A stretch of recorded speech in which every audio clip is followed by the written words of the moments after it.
अच्छा जी, अब हम स्टार्ट करते हैं next topic, intracranial space occupying lesions. ठीक है, इसमें सबसे पहला टॉपिक है इंट्राक्रैनियल ट्यूमर्स। अच्छा, इंट्राक्रैनियल ट्यूमर से रिलेटेड केस प्रेजेंट किया है कि एक 4 साल का बच्चा है और प्रेजेंट करता है सिवियर हेडेक के साथ और फ्रीक्वेंट उसको वॉमिटिंग हो रही है 2 माह से। ठीक है, बच्चे को सिवियर किस्म का हेडेक है और फ्रीक्वेंटली वॉमिटिंग हो रही है 2 महीनों से। बच्चा जो है वॉक भी नहीं कर पा रहा नॉर्मली और उसका जो उसने अपना बॉडी का बैलेंस भी लॉस कर दिया है। There is no history of fever और ना ही कोई हेड इंजरी हुई है। एग्जामिनेशन पे बच्चा कॉन्शियस तो है लेकिन वो कंफ्यूज्ड है। अच्छा, अब इसमें ये एक टिपिकल केस इंट्राक्रैनियल ट्यूमर को इंडिकेट कर रहा है क्योंकि ये स्पेस ऑक्यूपाइंग लेशंस वाले या इंट्राक्रैनियल प्रेशर बढ़ने वाले सिम्टम्स हैं। ठीक है, vomiting, headache, lost of balance of body. अच्छा, इंसिडेंस क्या है कि नियोप्लाज्म्स जो है CNS के वो ल्यूकीमिया के सेकेंडरीली है, सेकेंड है to leukaemia in the frequency. और 20% of all malignant neoplasm childhood के जो है वो यही होते हैं। इनका जो पीक इंसिडेंस है ब्रेन ट्यूमर्स का वो 5 से 10 साल की उम्र के दरमियान होते हैं ब्रेन ट्यूमर्स। ठीक है, 5 से 10 साल के दरमियान बच्चों में। इसको हम क्लासीफाई करते हैं इनके सेल ऑफ ओरिजिन के हिसाब से।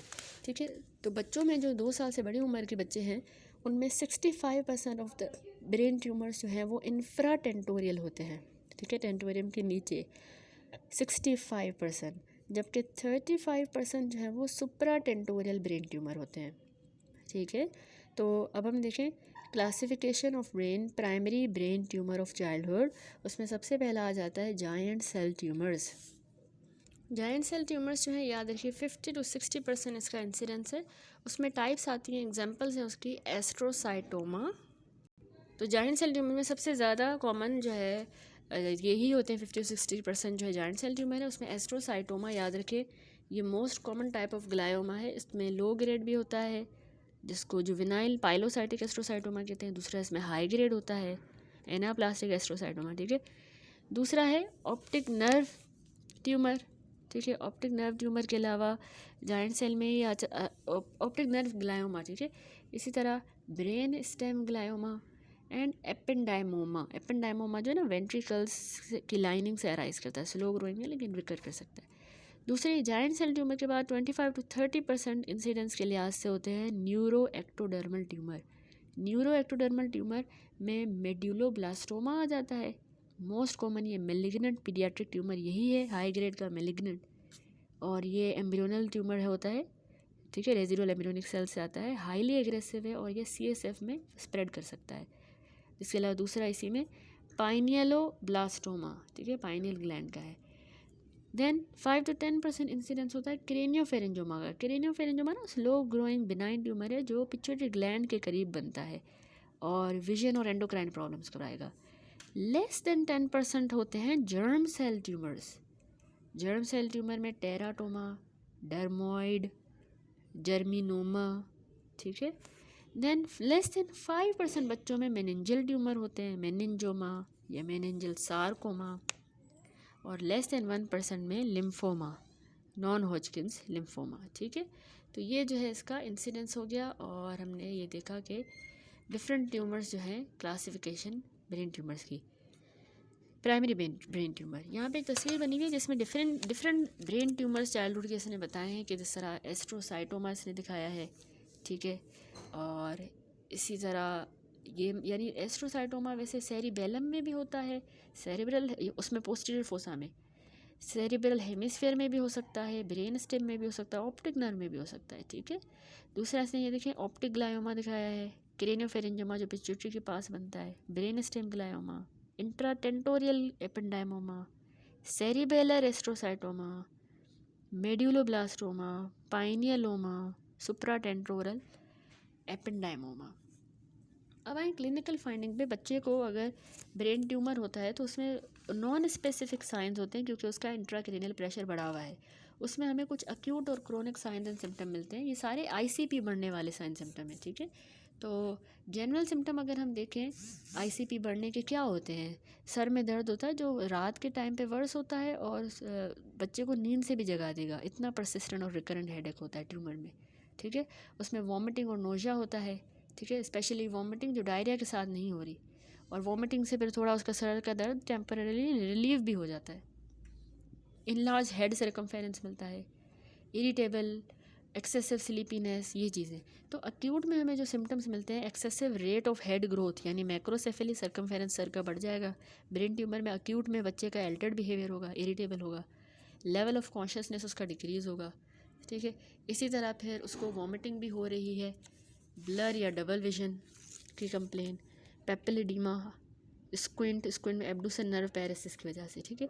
अब क्रोनिक अगर ब्रेन ट्यूमर है, क्रोनिकली हुआ है, तो उसके जो क्रोनिक सिम्टम्स होंगे ना, वो है macrocephaly, growth impairment, developmental delay, optic की एट्रोफी हो जाना, विजुअल फील्ड लॉस, ठीक है। विजुअल फील्ड लॉस में इंफ्राटेंटोरियल ट्यूमर्स जो होते हैं ना, वो गेट डिस्टर्बेंस करवाएंगे, आपने याद रखना है। जो टेंटोरियम से नीचे हैं इंफ्राटेंटोरियल, उसमें बच्चे का गेट डिस्टर्बेंस होगी, इनकोऑर्डिनेशन, निस्टैग्मस और मल्टीपल क्रेनियल नर्व पॉल्सीज हमें मिलती है, एसिमेट्रिक।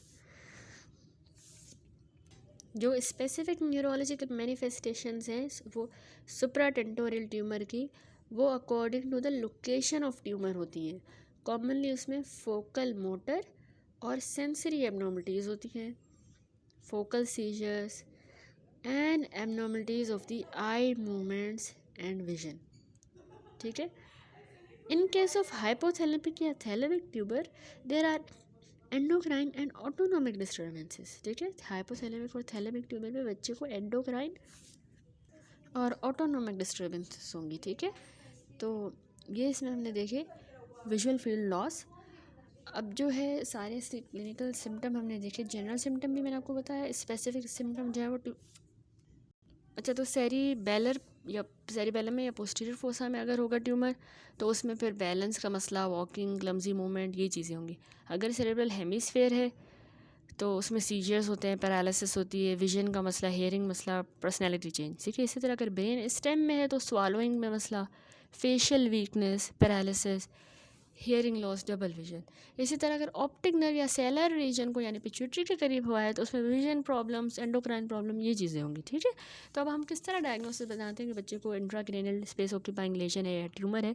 उसमें हम सीटी या MRI scan of the head करवाते हैं, उसमें हमें प्रिसाइज एनाटॉमिक साइट भी पता चल जाएगी और उस ट्यूमर का एक्सटेंट भी पता लग जाएगा, ठीक है। एक तो फिजिकल एग्जामिनेशन की, रिफ्लेक्सेस चेक किए, विजन, हियरिंग, बैलेंस, आईसीपी के साइंस देखे, पेपिलिडीमा वगैरह, swelling at the back of the eye. दूसरा ये इमेजिंग है, एमआरआई, ठीक है, और सीटी। इसके अलावा बायोप्सी और सर्जरी जो है, बायोप्सी भी की जा सकती है, सर्जरी के दौरान ही ले लेते हैं ताकि ट्यूमर का टाइप और ग्रेड पता लगे। स्पाइनल टैप, एलपी जो है ना, कुछ मैलिग्नेंट ट्यूमर्स में किया जाता है, जैसे मेडुलोब्लास्टोमा, ताकि उसमें हम चेक करें कि कैंसर सेल्स सीएसएफ में तो स्प्रेड नहीं हो गए, ठीक है। अच्छा, वैसे रेज्ड आईसीपी में हम वैसे एलपी नहीं करते, ठीक है। अब मैनेजमेंट में आ जाए, ट्रीटमेंट में हमने combination of surgery and radiation and chemotherapy होता है। सर्जरी से हमें मास ऑफ द ट्यूमर को रिमूव करना होता है, ठीक है। अच्छा, वैसे WHO के अकॉर्डिंग ग्रेड किया गया है ट्यूमर को कि उसके अपीयरेंस के हिसाब से ग्रेड 1 2 3 4 होता है। 1 slow growing, low risk of recurrence, surgery से सही हो जाएगा। ग्रेड 2 स्लो ग्रोइंग तो है लेकिन ये रिकर करेगा या प्रोग्रेस करेगा हायर ग्रेड की तरफ। ग्रेड 3 जो है वो मैलिग्नेंट होता है, फास्टर ग्रो करता है और ज़्यादा लाइकली है to recur. And grade 4 highly malignant, fast growing, aggressive and likely to spread, जैसे मेडुलोब्लास्टोमा। तो ट्रीटमेंट भी हमने देख लिया, दैट्स इट। अब दूसरा इंट्राक्रेनियल स्पेस ऑक्यूपाइंग लेजन है ब्रेन एब्सेस। ब्रेन एब्सेस का केस प्रेजेंट किया है कि एक बच्ची है 9 साल की, प्रेजेंट करती है हिस्ट्री ऑफ परसिस्टेंट, उसको बुखार है, फीवर और हेड एक। वहाँ पे देखिए ट्यूमर में फीवर नहीं था, ठीक है, यहाँ पे परसिस्टेंट फीवर और हेड एक भी है। तो इसके अलावा बच्ची में इंटरमिटेंट टेम्परेचर एलिवेट करता है 101 डिग्री फ़ारेनहाइट, और उसको वॉमिटिंग और फ्रीक्वेंट ओटाइटिस मीडिया और साइनोसाइटिस की भी हिस्ट्री है। तो उसका मतलब इन्फेक्शन ब्रेन की तरफ स्प्रेड हुआ है, कोई इन्हीं सोर्स है, साइनोसाइटिस, ओटाइटिस मीडिया। वॉमिटिंग का मतलब आईसीपी बढ़ा हुआ है। एग्जामिनेशन पे बच्ची लेथार्जिक है, टेम्परेचर 100 डिग्री फ़ारेनहाइट है, हार्ट रेट उसका 109 पर मिनट है, ब्लड प्रेशर 100/60 और उसको नक्कल रिजिडिटी भी है। फ्रंटल साइनस पर उसको टेंडरनेस भी है, frontal sinus tenderness. CT scan किया गया तो उसमें एक रिंग इन्हेंसिंग लेजन मिली है, ठीक है, रिंग इन्हेंसिंग लेजन। तो ये टिपिकल केस है ब्रेन एब्सेस का, ठीक है। तो सेरेब्रल एब्सेस जिसको हम कहते हैं, इनकैप्सुलेटेड एक पॉकेट ऑफ पस होता है इम्यून सेल्स का, नेक्रोटिक टिश्यू का, जो कि इन्फेक्शन के रिस्पॉन्स में बनता है ब्रेन पैरेन्काइमा में। कैसे बनता है? एक्चुअली जो इन्फेक्शन है वो एक एरिया होता है पुअरली डिमार्केटेड इन्फ्लामेशन का, जिसको हम कहते हैं सेरिब्राइटस। फिर वही प्रोग्रेस करता है कुछ हफ्तों में एक डिस्टिंक्ट इनकैप्सुलेटेड एब्सेस बन जाती है। तो एब्सेस जो एक मास की तरह एक्ट कर रही होती है, मास इफेक्ट। प्रेशर स्कल में बढ़ा देगी, आईसीपी बढ़ेगा तो ब्लड फ्लो उसका डिसरप्ट होगा, परमानेंट ब्रेन डैमेज या इवन डेथ हो सकती है अगर ट्रीट ना किया गया। ठीक है, तो brain abscess may appear as a systemic illness, बिल्कुल बैक्टीरियल मेनिंजाइटिस की तरह, या फिर ये फोकल सिस्टेमिक इलनेस के साइंस बिल्कुल बैक्टीरियल मेनिंजाइटिस की तरह, या फोकल न्यूरोलॉजिकल डिफर्स के साइंस शो करेगा। ठीक है, इसी तरह अपीयर होती है ब्रेन एब्सेस। पेपिलिडीमा होगा या कोई और रेज्ड आईसीपी वाले फीचर्स होंगे। तो मोस्ट कॉमनली ये ना 4 से 8 साल की उम्र के दरमियान वाले बच्चों को होती है। 10 से 15% केस में ब्रेन एब्सेस की वजह अननोन होती है। मोस्ट ब्रेन एब्सेस एक सिंगल ही एब्सेस होती है। 30% केसेस में याद रखें मल्टीपल एब्सेस भी हो सकती हैं। तो multiple brain abscess more than one lobe of the brain को इन्वॉल्व कर सकती हैं। ठीक हो गया। अब उसके बाद आपको पता होना चाहिए कि इसकी एटियोलॉजिक ऑर्गेनिजम्स कौन से हैं ब्रेन एब्सेस के एटियोलॉजिकल। तो इसमें सबसे पहले देखें स्टेफाइलोकोकस ओरियस। ठीक है, दूसरा स्ट्रेप्टोकोकाई। स्ट्रेप्टोकोकाई में भी viridans, streptococcus pneumoniae and microaerophilic streptococci.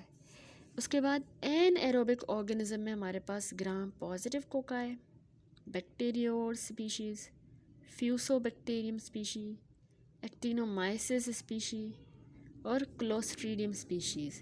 ठीक है, ये सारी एनएरोबिक ऑर्गेनिज्म में आ गई। तो ये भी ब्रेन एब्सेस करवाती हैं। ग्राम नेगेटिव एरोबिक बेसिलाई में enteric rod, proteus species, pseudomonas aeruginosa, citrobacter diversus और हीमोफिलस स्पीशीज़। ठीक है, तो ये सारे इसमें एटियोलॉजिक ऑर्गेनिज्म होते हैं। ये होता यूँ है कि कॉज क्या है, या तो डायरेक्ट स्प्रेड होता है, कान में इन्फेक्शन हो गया, मैस्टोडाइटिस हो गई तो वो टेम्पोरल लोब या सेरिबेलम में इन्फेक्शन चला गया, ब्रेन एब्सेस हो जाती है। साइनस का इन्फेक्शन हुआ, साइनोसाइटिस, तो फ्रंटल लोब में, जिस तरह सिनेरियो में भी फ्रंटल लोब में एब्सेस हुई है, क्योंकि वहाँ फ्रंटल लोब में बच्चे को फ्रंटल साइनस पे भी टेंडरनेस है। डेंटल इन्फेक्शन हुआ, वहाँ से फेस या स्कैल्प के इन्फेक्शन से या फिर डायरेक्ट स्प्रेड हो सकता है। दूसरा रूट होता है हेमेटोजेनस। जैसे अगर किसी को कंजेनिटल हार्ट डिजीज़ है, साइनोटिक हार्ट डिजीज़ है, टेट्रोलॉजी ऑफ फैलिड, तो बच्चे का जो है वो शंटिंग ऑफ ब्लड हो जाती है, बाईपास कर जाएगा फिर लंग्स को, तो बैक्टीरिया सिस्टेमिक सर्कुलेशन से होकर ब्रेन में चला जाता है। इसी तरह अगर किसी को पल्मोनरी इन्फेक्शन हुआ, नमूनिया हुआ, लंग एब्सेस हुआ, वो ब्रेन एब्सेस करवा सकता है ब्लड के थ्रू। एंडोकार्डाइटिस भी ब्रेन में जा सकता है ब्लड के थ्रू। तीसरा होती है डायरेक्ट इनोकुलेशन, जैसे हेड ट्रॉमा हुआ या न्यूरो सर्जरी हुई, शंट वगैरह रखे, वीपी शंट, उनके थ्रू या ट्रॉमा के थ्रू, फ्रैक्चर के थ्रू भी डायरेक्ट इनोकुलेट हो सकता है। ठीक है, तो पैथोजेंस आपने याद रखने एरोबिक और एन एरोबिक, स्ट्रेप्टोकोकाई, स्टेफाइलोकोकाई, बाकी भी बैक्टीरियोर्स, प्रोटियस, एच1 ई कोलाई। ठीक है, और इम्यूनो कॉम्प्रोमाइज़ में फंजाई से भी हो सकती है ये ब्रेन एब्सेस। तो अब हमें इसमें जो क्लिनिकल फाइंडिंग मिलती हैं, इसके साइंस और सिम्टम, इसमें आपने याद रखना है कि इसमें वैग नॉन स्पेसिफिक सिम्टम होते हैं, बच्चे की एज पे और साइज़ ऑफ द एब्सेस पे डिपेंड करता है और उसकी लोकेशन पे। लेकिन हमें एक क्लासिक ट्रायड मिलता है, फीवर, हेडेक और फोकल न्यूरोलॉजिकल डेफिसिट। ये माइनॉरिटी ऑफ द केसेस में प्रेजेंट होता है। ठीक है, फीवर, हेडेक और फोकल न्यूरोलॉजिक डेफिसिट, ये इसका एक ट्रायड है। ठीक है, तो अब जनरल सिम्टम्स थोड़े मैं आपको बताऊँ, आईसीपी बढ़ने वाले सिम्टम्स होंगे। ठीक है, और दूसरे होते हैं फोकल सिम्टम। फोकल सिम्टम्स होंगे, एब्सेस की लोकेशन पे डिपेंड करता है।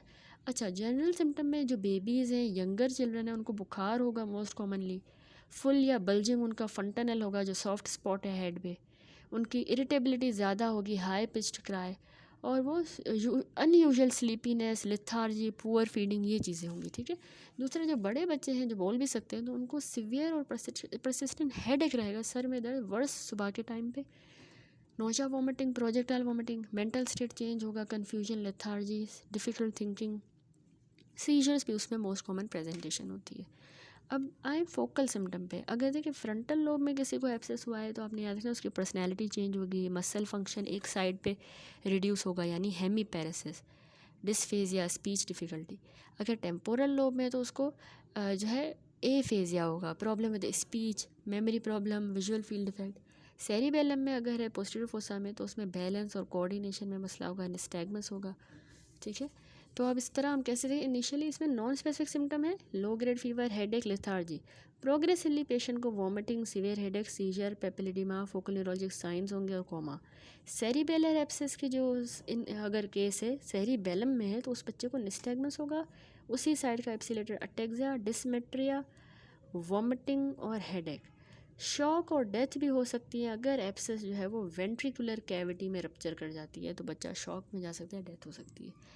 कैसे डायग्नोस करना है? डायग्नोसिस जो है इसमें हाई इंडेक्स ऑफ सस्पिशन होता है, स्पेशली जिस बच्चे को कोई प्री डिस्पोजिंग फैक्टर हो, जैसे कंजेनिटल हार्ट डिजीज़ हो या साइनोसाइटिस हो। तो आपने गोल्ड स्टैंडर्ड इसमें याद रखना है। गोल्ड स्टैंडर्ड इसमें इमेजिंग है। इमेजिंग में भी आपने MRI और CT स्कैन याद रखना है, ठीक है। तो ऑन कॉन्ट्रास्ट CT एब्सेस की कैविटी हमें रिंग एनहेंसिंग लेशन दिखाएगी कंट्रास्ट CT पे। उसका पैरेन्काइमा जो है लो डेंसिटी लेशन होगा। और इसके अलावा MRI पे हमें एब्सेस का कैप्सूल नज़र आएगा और इंक्रीज्ड सिग्नल इंटेंसिटी, ठीक है। MRI पे एब्सेस का कैप्सूल भी नज़र आएगा और सिग्नल की इंटेंसिटी भी ज़्यादा होगी, ठीक हो गया। हाईली रिकमेंडेड भी MRI होती है क्योंकि उसमें ब्रेन की डिटेल्ड व्यू हमें मिलता है और हम एब्सेस को ट्यूमर से भी डिफ्रेंशिएट कर सकते हैं।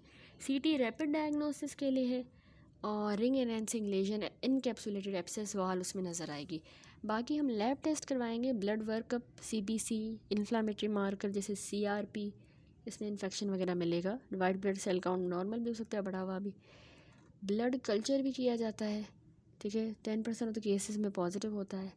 इसके अलावा एस्पायरेशन बायोप्सी जो डेफिनेटिव डायग्नोसिस है, उसमें हम सर्जिकली पस को एस्पायरेट करते हैं और कल्चर करेंगे उसका molecular based diagnostic on sample. ये एंटीबायोटिक थेरेपी के लिए बहुत ज़्यादा क्रूशल है aspiration biopsy. Lumbar puncture avoid किया जाता है क्योंकि वही बात, ICP बढ़ा हुआ है तो उससे ब्रेन हर्निएशन हो सकती है, वो हम नहीं करेंगे। EEG पे फोकल स्लोइंग मिलेगी। तो अब ट्रीटमेंट देखें। ट्रीटमेंट में हमने सबसे पहले तो एंटी माइक्रोबियल थेरेपी, एंटीबायोटिक या एंटी फंगल जो देने होते हैं। तो एंटीबायोटिक में कॉम्बिनेशन है वैनकोमाइसिन का, 3rd जनरेशन सेफेलोस्पोरिन, वैनकोमाइसिन भी देंगे, 3rd जनरेशन सेफेलोस्पोरिन देंगे और मेट्रोनिडाजोल जो एनाएरोब को कवर करेगा। तो यानी हम जब भी आप सस्पेक्ट कर रहे हो तो उसमें आप ब्रॉड स्पेक्ट्रम एंटीबायोटिक स्टार्ट कर दोगे। लाइकली पैथोजन जो स्ट्रेप्टोकोका, स्टेफाइलोकोका, एनाएरोब्स के लिए जब तक के कल्चर के रिजल्ट नहीं आ जाते। तो कॉमनली हम वैनकोमाइसिन देते हैं या लिनेजोलिड, उसके साथ 3rd जनरेशन सेफेलोस्पोरिन और मेट्रोनिडाजोल। ये ट्रायड आपको लाजमी याद हो, 3 ड्रग्स यूँ देते हैं, ठीक है। तो टारगेटेड थेरेपी एक बार कल्चर के रिजल्ट्स आ गए 24 से 48 घंटों के बाद, तो फिर आप स्पेसिफिक थेरेपी दोगे। 6 से 8 हफ्तों तक IV में ये एंटीबायोटिक्स देने हैं, ठीक है। IV में 6 से 8 हफ्तों तक। अच्छा, जब cyanotic congenital heart disease pre disposing factor हो तो उसमें हमने पढ़ा हुआ है कि एम्पिसिलिन, सल्फबैक्टम अलोन या 3rd generation cephalosporin plus metronidazole हम यूज़ कर सकते हैं, ठीक है। एंटीबायोटिक को हम कल्चर और रिजल्ट के हिसाब से फिर चेंज कर लेंगे। एब्सेस जो किसी इन्फेक्टेड वेंट्रिकुलर पेरिटोनियल शंट की वजह से हो तो उसमें हमें वैनकोमाइसिन और सेफ्टाजिडीम देना होगा। इम्यूनो कॉम्प्रोमाइज्ड बच्चा है तो उसमें एम्फोटेरिसिन B भी हम साथ देते हैं ब्रॉड स्पेक्ट्रम एंटीबायोटिक के साथ, क्योंकि इम्यूनो कॉम्प्रोमाइज़ में एंटी फंगल की वजह से ब्रेन एब्सेस होती है। अच्छा, थेरेपी की ड्यूरेशन में आपको 6 से 8 हफ्ते या डिपेंड करता है 3 से 4 हफ्ते, डिपेंड करता है रिस्पॉन्स ऑफ द ट्रीटमेंट पे और सस्पेक्टेड ऑर्गेनिज्म पे, ठीक हो गया। फिर आती है सर्जरी।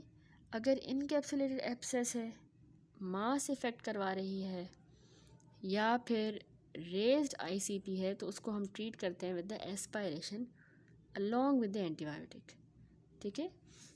अगर रेज्ड इनकैप्सुलेटेड एब्सेस है और वो मास इफेक्ट करवा रही है, ICP बढ़ा हुआ है, तो उसको हम एस्पायरेट करेंगे और एंटीबायोटिक्स देंगे। तो सर्जरी में यही है, स्टीरियोटैक्टिक एस्पायरेशन होती है, वो प्रेफर की जाती है, लीस्ट इन्वेजिव मेथड है। न्यूरोसर्जन इमेजिंग के ज़रिए एक ड्रिल होल करेगा, बर होल, और नीडल इंसर्ट करके पस को ड्रेन करेगा और कल्चर के लिए भेजेगा। दूसरा एक्सीजन क्रेनियोटोमी होती है जिसमें कंप्लीट सर्जिकल रिमूवल किया जाता है एब्सेस का। वो हम सुपरफिशियल या मल्टी लोकुलेटेड एब्सेस में करते हैं जिनको फुली एस्पायरेट नहीं किया जा सक रहा, तो उस केस में ट्रीटमेंट फेलियर वाले केस में हमें फिर एक्सीजन क्रेनियोटोमी करनी होती है। वह बाकी एडजंक्टिव थेरेपी भी है, कॉर्टिकोस्टेरॉइड देते हैं ब्रेन स्वेलिंग, ICP के लिए, एंटी एपिलेप्टिक सीजर्स के लिए, ठीक है। प्रोग्नोसिस इस तरह है कि फैक्टर्स जिनमें हाई मोर्टेलिटी है वो है कि अगर बच्चे को मल्टीपल एब्सेस है मोर्टेलिटी ज़्यादा होगी। कोमा में है अगर बच्चा तो उसमें मोर्टेलिटी के चांसेस ज़्यादा होते हैं। लॉन्ग टर्म सीक्वल ये है कि ये आगे जाके हेमीपैरेसिस करवा सकती है, सीजर्स, हाइड्रोसेफेलस, क्रेनियल नर्व की पाल्सीज, बिहेवियर एंड लर्निंग प्रॉब्लम्स, ठीक है। तो ये फिगर है जिसमें CT स्कैन है और उस पर हमें ब्रेन एब्सेस नज़र आ रही हैं, ठीक है। और ये मास इफ़ेक्ट भी करवा रही हैं इन्होंने, देखें वेंट्रिकल्स को भी जो है वो कंप्रेस कर दिया है, शिफ्ट करवा दी है मिड लाइन शिफ्ट, और इसमें well defined smooth thin walled ring enhancing lesion हमें नज़र आ रही है।